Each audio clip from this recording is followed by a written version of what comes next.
Muy buenas tardes, me llamo Laia Martín y esta tarde voy a hablar del tatuaje tradicional japonés, el orimono, a través de mi proyecto, el arte de la imagen hecha Kremlin.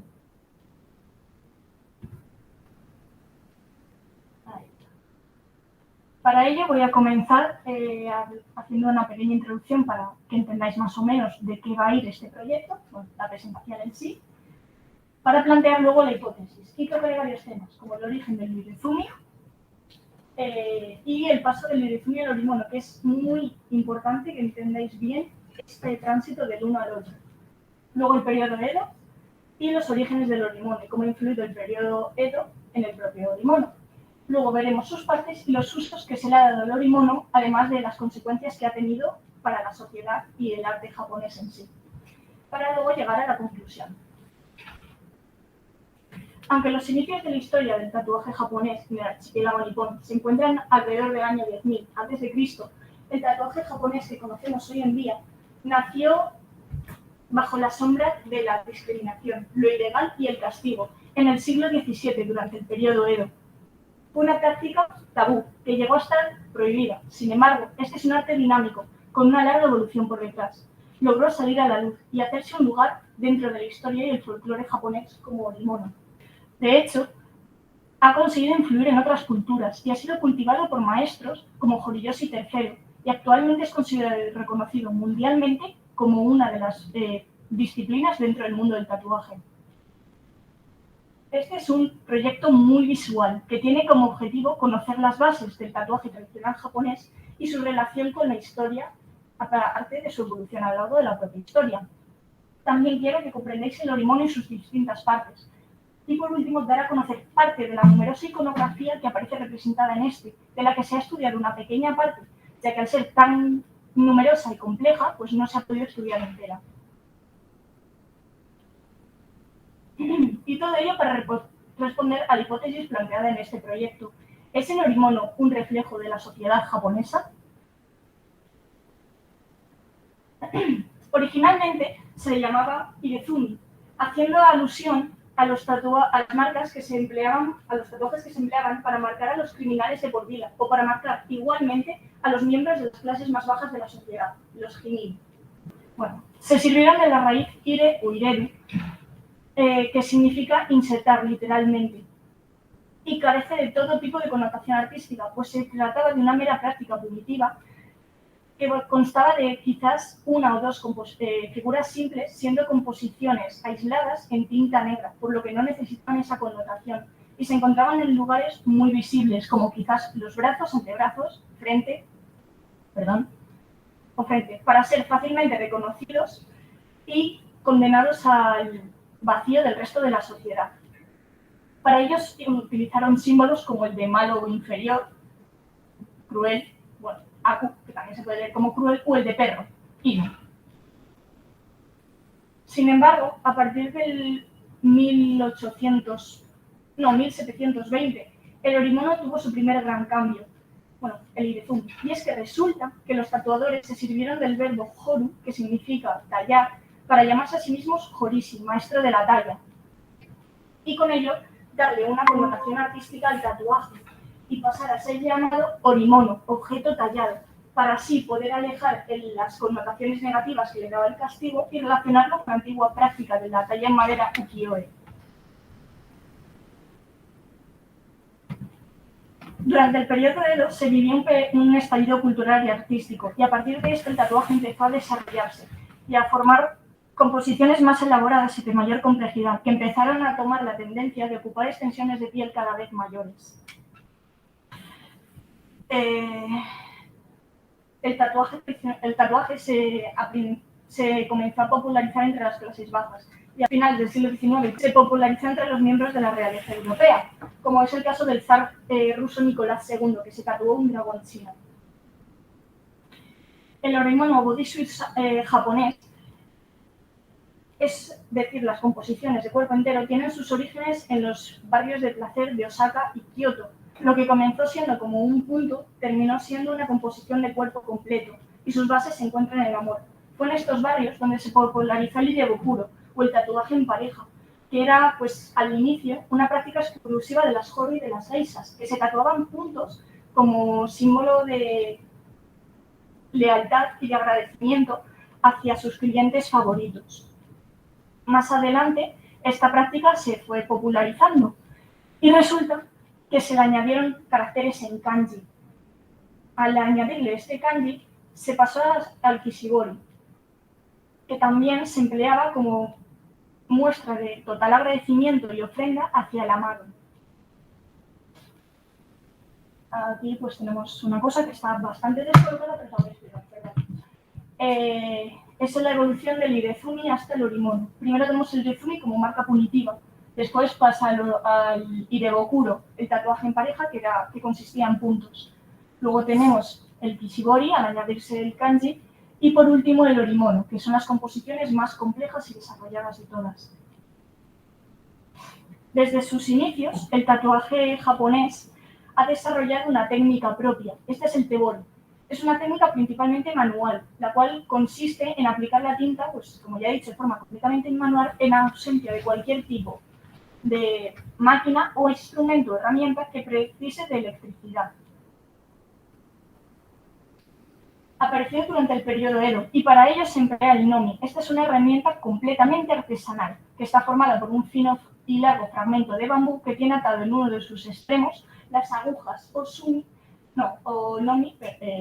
hari, con hilo de sutura. Y por último están los pigmentos. Estos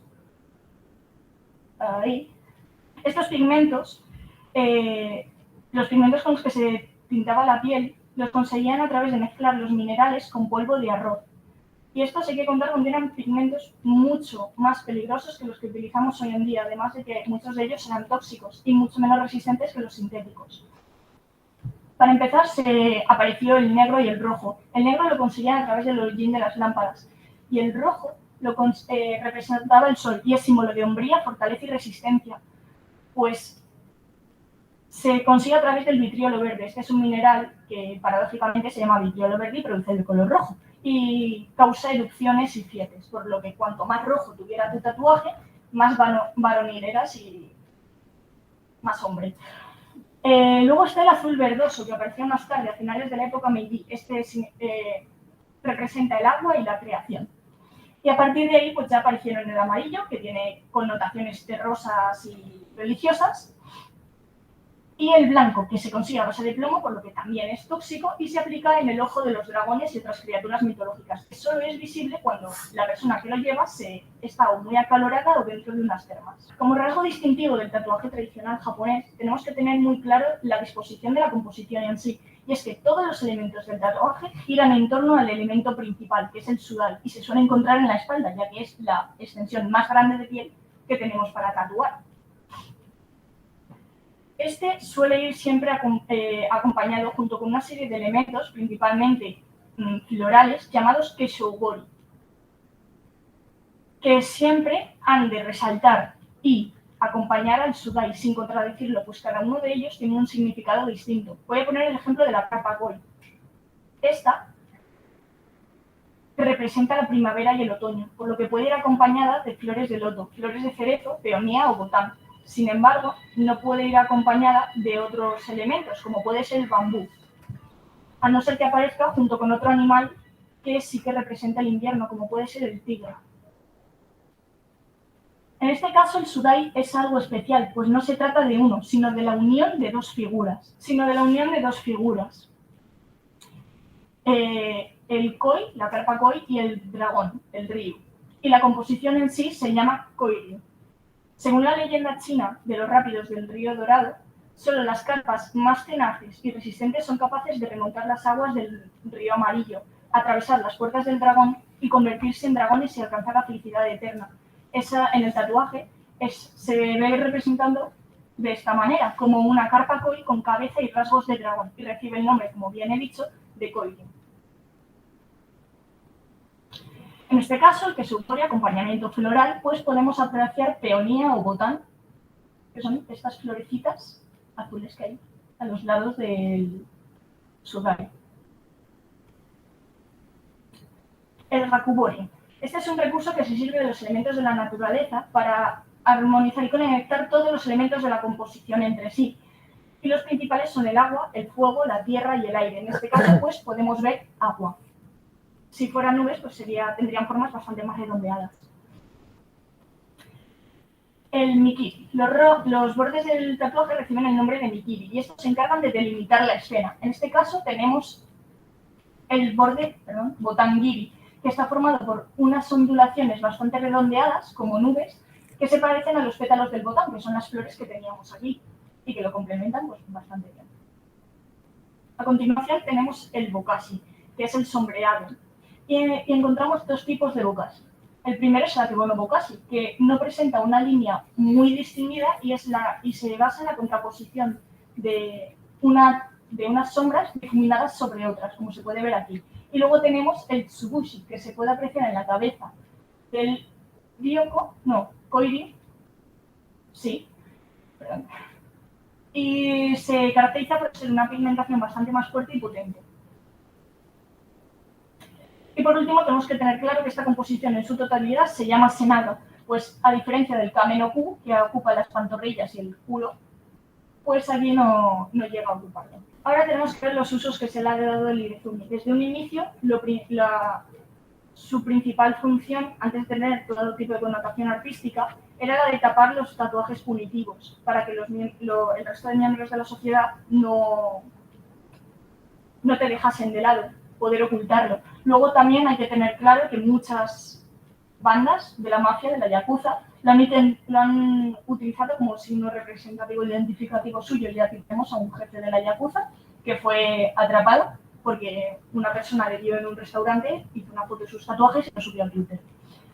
Y luego tenemos las consecuencias del orimono, y es que resulta que a través de él se puede apreciar la evolución de las modas que se han vivido en Japón y la influencia que ha tenido otras culturas dentro del país nipón. Luego también se puede ver la transmisión del folclore japonés como los héroes del Shikoden, que tiene un papel muy importante dentro de la literatura japonesa, y la conservación de la tradición y de la identidad propia, ya que se han molestado en conservar todas sus técnicas. Y ahora llegamos a la conclusión.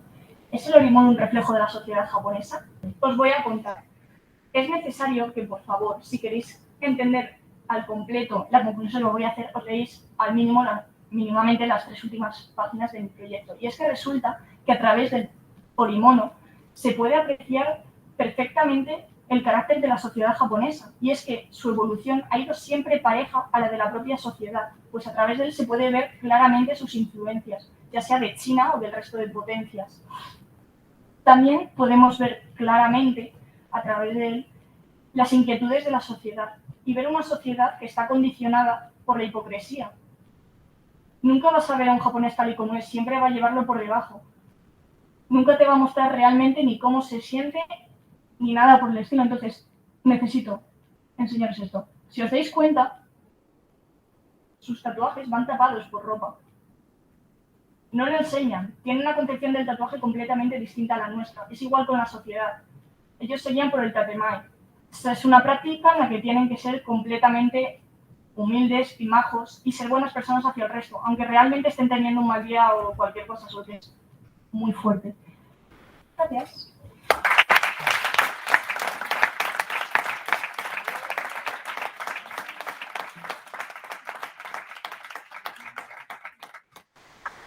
Felicidades.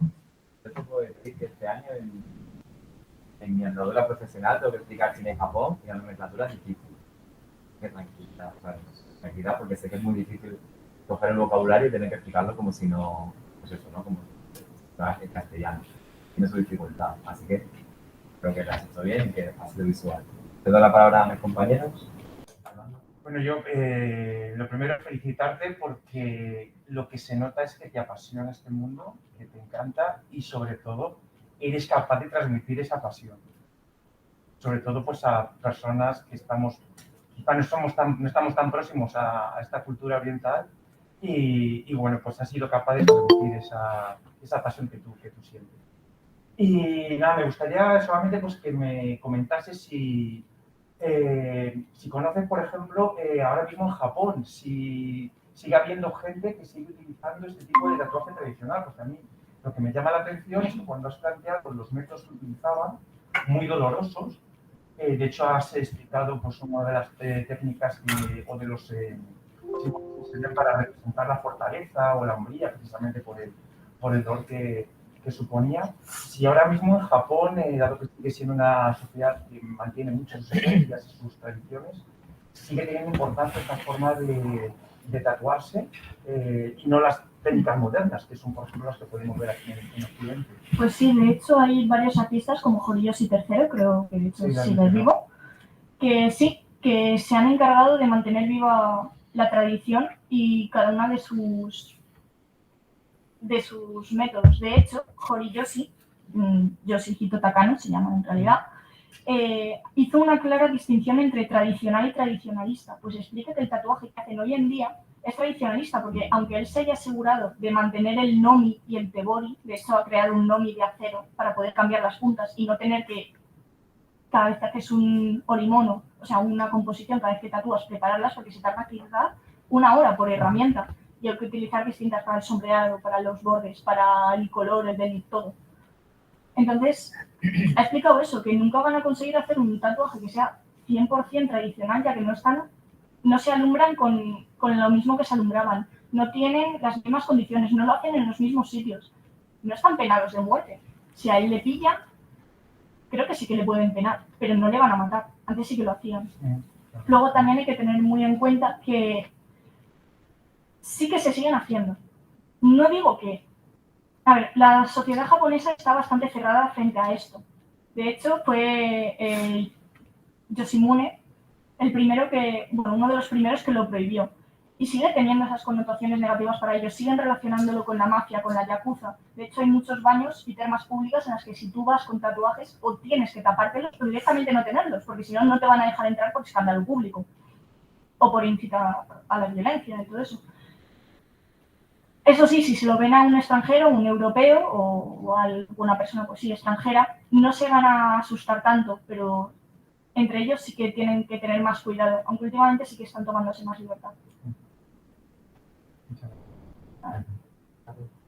Sí, me ha parecido muy interesante y enhorabuena por la presentación porque tu exposición entra dentro de lo que es el tipo de exposiciones en las cuales se muestran manifestaciones artísticas tradicionales para difundir. Entonces, en ese mundo global me parece muy interesante exposiciones como la tuya porque estás planteando a nivel general técnicas artísticas tradicionales y esto es muy importante. Entonces, una manera de hacer valer este tipo de exposiciones.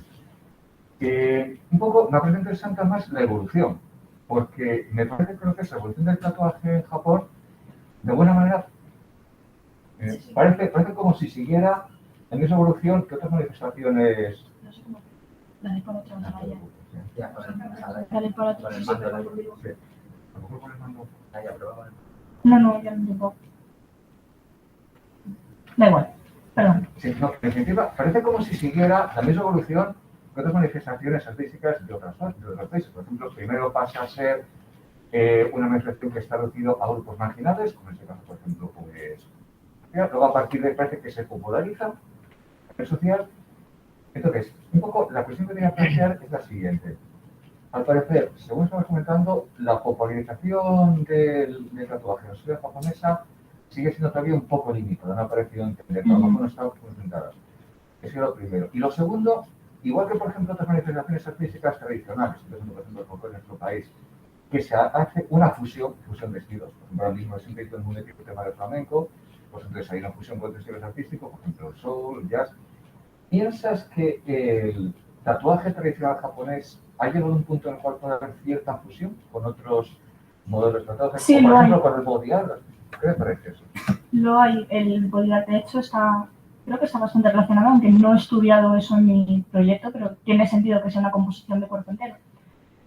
Luego también has dicho al principio una cosa que me ha llamado mucho la atención y es verdad lo de que están manteniendo vivo ese legado y esa tradición, que de hecho, si nos damos cuenta, la sociedad japonesa está plenamente enfocada al futuro.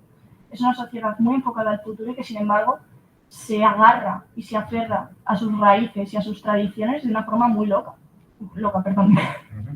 con bastante fuerza, que no se rehúsan a soltarle. De hecho, son muy racistas. Son mucho miedo al extranjero, a la influencia exterior. Entonces, sí, eso quería decirlo porque me ha llamado la atención. Y luego sí que se ven influenciados. De hecho, el propio Orimono ahora mismo está evolucionando. No he podido por tiempo y por mala organización mía, pero quería verlo, cómo está influenciando ahora. De hecho, ahora está entrando un montón de temas de anime y de series. O sea, se está mostrando la realidad. Los héroes del Suikoden era lo que hace años, hace siglos, lo que más estaba de moda en esa época. Ahora se está haciendo exactamente lo mismo. Están contando lo que le interesa a la sociedad en ese momento, con lo que se sienten identificados o con lo que se entretienen. Lo que leen, lo que ven, lo que escriben, lo que viven. Muchas gracias, Laia. Yo primero quería comentarte que este tipo de trabajos lo entiendo como un poco reto para el profesorado incluso. A mí me gusta, creo que una de las claves de este proyecto de investigación, o sea, no digo que en general, es que nos dé la vuelta, ¿no? O sea, yo nunca había estudiado pues, el arte de la imagen, ¿no? Como lo has hecho tú en Japón, y creo que para nosotros, como dices, Servando, pues nos sirve para conocer otros mundos y otras visiones. Que por ahí ya felicidades, ¿vale? Porque han mostrado algo que no conocíamos. Y a mí eso me parece importante en la idea del proyecto de investigación que tienen las musas, ¿no? Luego, me gustaría saber que si consideras que desde el punto de vista occidental estamos un poco cambiando el significado de este tipo de arte, y por otra parte, bueno, contéstame y luego ahora sí, ¿no? Sí, creo que está cambiando. Pues sí, de hecho también el tema de las redes sociales y que se pueda conocer bien el exterior, porque también Japón fue un país que, de hecho, durante el periodo Edo, que es donde vivió su explosión artística y cultural, fue ahí donde más se desarrolló, que de hecho estaban completamente cerrados. Se cerraron al resto del mundo, un aislamiento. Entonces, ¿me puedes repetir la pregunta? Sí, si consideras que este tipo de imágenes, sí. a partir, Sí, digamos que en el mundo occidental, le hemos cambiado un poco el significado. Sí, le hemos cambiado el significado. O directamente se lo hemos quitado y lo hemos puesto porque nos gusta. O sea, hay gente que lleva tatuado un dragón o una carpa koi y le preguntas, vale, este dragón, por ejemplo, el dragón de mi póster, ¿es chino, japonés o coreano? Es japonés. ¿Por qué? Yo te lo puedo explicar. La persona que lo lleva y no tiene ni idea de por qué. ¿Sabéis por qué es japonés? Porque tiene 3 garras. Si tuviese 4 sería chino. Si tuviera más sería chino o coreano. Porque dependiendo, si se alejan mucho del lugar de origen, van ganando garras. Y si se alejan, las van perdiendo. Eso tendría que explicarlo más, está mejor explicado en el proyecto. Pero es eso, hay gente que no tiene ni idea del significado. Por ejemplo, las carpas. Hay gente que va a tatuarse una carpa y le dicen, ¿hacia dónde quieres que nave? ¿Hacia arriba o hacia abajo? La persona dice, me da igual. Hacia donde quede más bonito. O por una foto que ha encontrado en Pinterest o en cualquier otra aplicación o en Instagram. Si nada hacia arriba, es símbolo de hombría, de fortaleza, de que tienes el valor suficiente para superar los retos y las dificultades que se te presentan. Si nada hacia abajo, es una carpa que todavía no tiene esa fuerza. Es por lo del río Dorado, remontar los rápidos. Y al atravesar la puerta del dragón, si nada hacia arriba lo consigues, si nada hacia abajo no. A mí está relacionado con la siguiente pregunta, como te decía, como has estado un poco explicando la historia de Japón, China y tal, hablas de la influencia de la cultura china en Sudai, si no me equivoco se llama así, Sudai. Sí. Hablabas de que era influencia china, hablabas de que era la carpa con la cabeza de dragón, ¿eso el origen es chino? Sí, el mito es chino. De hecho, hay un montón de seres mitológicos, y no mitológicos, sino también de deidades que vienen de allí. Por ejemplo, la iconografía de Buda, por ejemplo, no es propia principalmente de Japón, sino que el budismo entró más tarde a Japón. Ellos principalmente pues, son sintoístas. Pues no sé si alguien del público... Yo. Sí. Hola. ¿Cuál es la parte que más te llama la atención o más te ha interesado del tatuaje a ti personalmente? Pues lo que he dicho antes, creo, lo de que son para ellos, algo privado y que el resto no puede ver, algo que la concepción que tienen del tatuaje, que es completamente distinto al nuestro. En Japón ahora mismo a lo mejor algún rapero joven o algún extranjero sí que le puedes ver con a lo mejor algún tatuaje asomando por el cuello o en la cara, pero allí es algo que no se contempla, a no ser que sea pues esas excepciones que ya he dicho. Y me acabo de acordar que quiero responderte una cosa que has dicho antes. es sobre lo de su evolución y que ha necesitado pues que salir a la luz y ha ganado popularidad y luego la ha perdido. De hecho, es por eso, es porque como sus orígenes están en el castigo, cuando ya empezó a tener una connotación artística y a significar algo, no significar solo torpe, cruel, ignorarme, hacerme el vacío, pues fue cuando necesitaron añadirle esa connotación artística, añadirle el jodo para, como ya he dicho, alejarle de todo eso y dejar que el castigo deje de eclipsar su significado. Eso. ¿Hay alguna pregunta más? No, ¿En casa? no los estoy preguntando. Pues yo ahora ya simplemente decís que aquí venimos a escucharos, a aprender y que nos has enseñado. Así que gracias.